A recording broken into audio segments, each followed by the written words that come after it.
Welcome to my YouTube channel।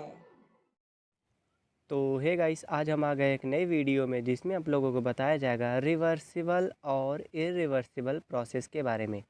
तो इस video में आपको रिवर्सिबल और इरिवर्सिबल के डिफरेंस के बारे में बता दिया जाएगा। आपको उसी में ऐसे ही बता दिया जाएगा कि इसका परिभाषा क्या होगा, रिवर्सिबल का परिभाषा क्या होगा या फिर इरिवर्सिबल का परिभाषा क्या होगा। तो चलिए वीडियो को बिना समय गवाए स्टार्ट करते हैं। अगर आपने इससे पहले वाला वीडियो नहीं देखा है जिसमें प्रोसेस और वह कितने प्रकार का होता है, तो आप आई बटन के लिंक पे जाके देख सकते हैं। तो चलिए वीडियो को बिना समय गवाए स्टार्ट करते हैं। Reversible process and irreversible process. तो सबसे पहले हम प्रोसेस में रिवर्सिबल प्रोसेस को देख लेते हैं। इसको हम डिफरेंट करेंगे, उसके बाद लास्ट में आपको बता देंगे कि आपको इसका डिफिनीशन कैसे लिखना है। तो सबसे पहले रिवर्सिबल प्रोसेस में लिखा गया है इट इज़ आइडियल प्रोसेस। तो यानी कि रिवर्सिबल प्रोसेस जो होता है वो आइडियल प्रोसेस होता है। आइडियल प्रोसेस का मतलब है कि इस प्रोसेस को हम लोग खुद जनरेट करते हैं या फिर बनाते हैं, लेबोरेटरी में बनाते हैं। इस प्रोसेस के ऊपर हम अपना नियंत्रण कर सकते हैं। यानी कि रिवर्सिबल प्रोसेस को हम अपने अनुसार रोक सकते हैं, बढ़ा सकते हैं, घटा सकते हैं। इस पे अपना पूरा नियंत्रण होगा। यानी कि रिवर्सिबल प्रोसेस क्या है, एक आइडियल प्रोसेस है। उसी प्रकार इरिवर्सिबल प्रोसेस जो है वो इट इज़ नेचुरल प्रोसेस। ये क्या है, नेचुरल प्रोसेस है। नहीं तो इसको हम रोक सकते हैं, न तो इसको हम आगे कर सकते हैं, बढ़ा सकते हैं, घटा सकते हैं। यह प्रोसेस अपने आप ही होगा। जो इरिवर्सिबल प्रोसेस होगा वह अपने आप ही होगा। इसके अगर हम रोकना भी चाहें तो हमें बहुत ज़्यादा मेहनत करना लगेगा, बहुत ज़्यादा मेहनत करना पड़ेगा। इसलिए यह प्रोसेस क्या है, नेचुरल प्रोसेस है। इरिवर्सिबल प्रोसेस कैसा प्रोसेस है, नेचुरल प्रोसेस है। अब हम दूसरा रिवर्सिबल प्रोसेस में देखते हैं। The difference between opposing and driving force is very small. कहने का मतलब है कि मान लीजिए कोई हम पिस्टन ले रहे हैं और उसको ऊपर से बंद कर दे रहे हैं, तो इसके ऊपर जो गैस होगा वो गैस ऊपर की तरफ, पिस्टन को ऊपर की तरफ ढकेलेगा। तो हो गया इंटरनल फोर्स। और जो ऊपर की ओर से जो जो बाहरी बल लगेगा वो हो गया एक्सटर्नल फोर्स। तो इसमें जो इंटरनल फोर्स और एक्सटर्नल फोर्स होते हैं वो बहुत ही कम होते हैं। यानी कि अगर हम बोल दें कि हमारा जो पिस्टन होता है वो बहुत ही कम मूव करता है। अगर एक स्थान से दूसरे स्थान पे जाना होगा तो एक बार दो बार में नहीं बल्कि बहुत बार में, यानी कि सैकड़ों बार में हमको मूव करना पड़ेगा, तब हम थोड़ा सा भी गैपिंग होगा। यही बता रहा है कि जो पी इंटरनल है वह पी एक्सटर्नल के नियरली बराबर होता है। यानी कि जितना भी हम अपोजिंग फोर्स करते हैं उतना ही ड्राइविंग फोर्स होता है। यानी कि दोनों क्या होता है, नियरली इक्वल होता है। तो पी इंटरनल होता है वह इक्वल होता है पी एक्सटर्नल के। तो इसको एक प्रकार से हम कह सकते हैं कि यह क्या है, पी आइडियल है। जितना इंटरनल है उतना एक्सटर्नल है, या फिर बोल सकते हैं ये क्या है, पी आइडियल है। उसी प्रकार से इरिवर्सिबल प्रोसेस में the difference between driving and opposing force is considerable. Considerable का मतलब है कि जो इंटरनल फोर्स है और जो एक्सटर्नल फोर्स है वो बहुत ही ज़्यादा है। यानी कि इंटरनल फोर्स या तो बहुत ज़्यादा है या तो एक्सटर्नल फोर्स बहुत ज़्यादा है। यानी कि अगर इसका डिफरेंस निकालें तो क्या हो जाएगा, हमारा इसके बीच में गैपिंग मिलने लगेंगी। अर्थात जो हमारा पी इंटरनल होता है वह पी एक्सटर्नल के बराबर नहीं होता है। अगर इनका डिफरेंस निकालें तो हमें कुछ ना कुछ प्राप्त होने लगेगा, उसको हम नेगलेक्ट नहीं कर सकते।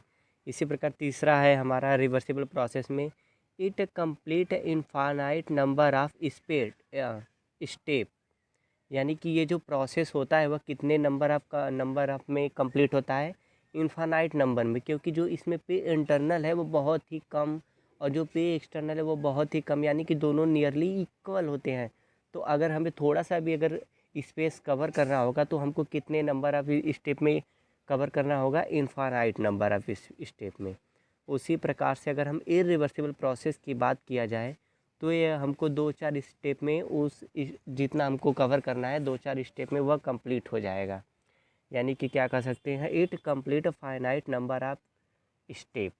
अर्थात जो इसमें पी एक्सटर्नल है वह पी इंटरनल के बराबर नहीं है, इन दोनों के बीच में गैपिंग है। यानी कि अगर हमको थोड़ा सा भी अगर स्पेस कवर करना होगा तो हम इंटरनल लगाकर, एक्सटर्नल के बराबर तो है नहीं, तो इंटरनल लगाकर उस गैप को दो चार बार में कंप्लीट कर सकते हैं। यानी कि फाइनाइट नंबर में कंप्लीट कर सकते हैं।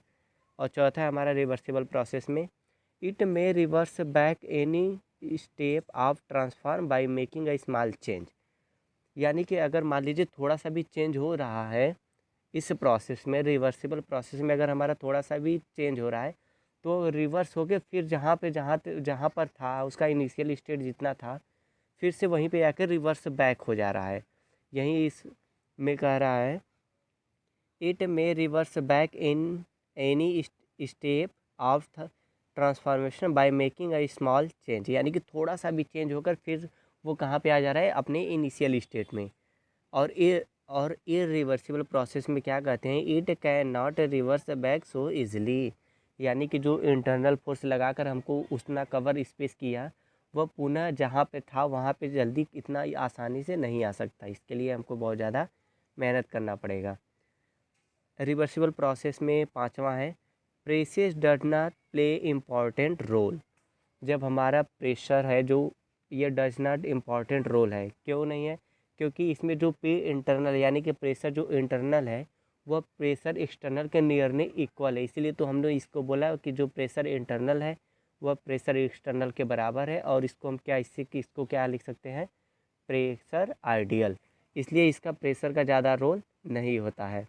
और इरिवर्सिबल प्रोसेस में जो है pressure play on important role, यानी कि इसमें जो प्रेशर का जो रोल होता है वह इम्पॉर्टेंट रोल होता है। यानी कि हमने इससे पहले बताया कि it can not reverse back so easily, यानी कि प्रेशर का ज़्यादा इसमें रोल है, क्योंकि जब हमने इंटरनल ज़्यादा लगाया तो हमको उतना कवर मिला, यानी कि फाइनल स्टेट में तो गया लेकिन यह पुनः इनिशियल स्टेट में नहीं आ सका, यानी कि अपने रिवर्स बैक स्टेप में नहीं आ सका। इसलिए इसमें प्रेशर का क्या है, रोल ज़्यादा है, pressure play on important role.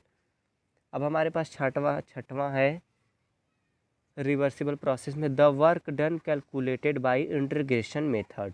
यानी कि इसमें जो अगर हमको वर्क डन निकालना होगा इस प्रोसेस में, यानी कि रिवर्सिबल प्रोसेस में अगर हमको वर्क डन निकालना होगा तो हमको इंटीग्रेशन मेथड की सहायता से वर्क डन निकालना होगा। और अगला हम देखेंगे इरिवर्सिबल प्रोसेस में कि जो हमको वर्क डन निकालना होगा वह इरिवर्सिबल प्रोसेस में इंटीग्रेशन ऑफ मेथड से नहीं निकाल सकते। इसके लिए जो जनरली फार्मूला होता है उसका उपयोग करना होगा। तो यही था रिवर्सिबल और इरिवर्सिबल प्रोसेस में डिफरेंस। अगर इसका हम डिफिनीशन लिखना चाहें तो हमको कैसे लिखना पड़ेगा, तो सबसे पहले हम रिवर्सिबल प्रोसेस का डिफिनीशन देना चाहेंगे। तो रिवर्सिबल प्रोसेस क्या है, reversible process is a ideal process and the difference between opposing and driving force is very small and it complete a number of infinite steps and it may reverse back any step of transform by making a small change and pressure does not play important role in this process। इतना लिख देंगे तब पर भी हमारा परिभाषा क्या हो जाएगा, सही हो जाएगा। इसी प्रकार से इरिवर्सिबल प्रोसेस क्या हो जाएगा, irreversible process is a natural process. The difference between driving and opposing force is considerable. It complete a finite number of steps and it cannot reverse back so easily. Pressure play an important role in this process. This process is known as irreversible process। तो ये भी लिख देंगे तब पर भी आपका definition क्या हो जाएगा, सही हो जाएगा।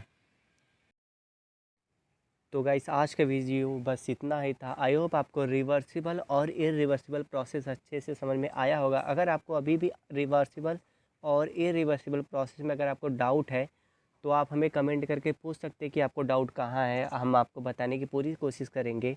मिलते हैं आपसे नेक्स्ट वीडियो में। अगर आपने अभी तक हमारे चैनल को सब्सक्राइब नहीं किया है तो चैनल को सब्सक्राइब कर दीजिए। अगर आपने वीडियो को लाइक नहीं किया है तो वीडियो को लाइक कर दीजिए। और हमने कमेंट करने के लिए पहले ही बोल दिया कि अगर आपको कोई भी डाउट होता है तो आप हमारे वीडियो पे कमेंट करके पूछ सकते हैं। मिलते हैं आपसे नेक्स्ट वीडियो में। Thanks for watching my video.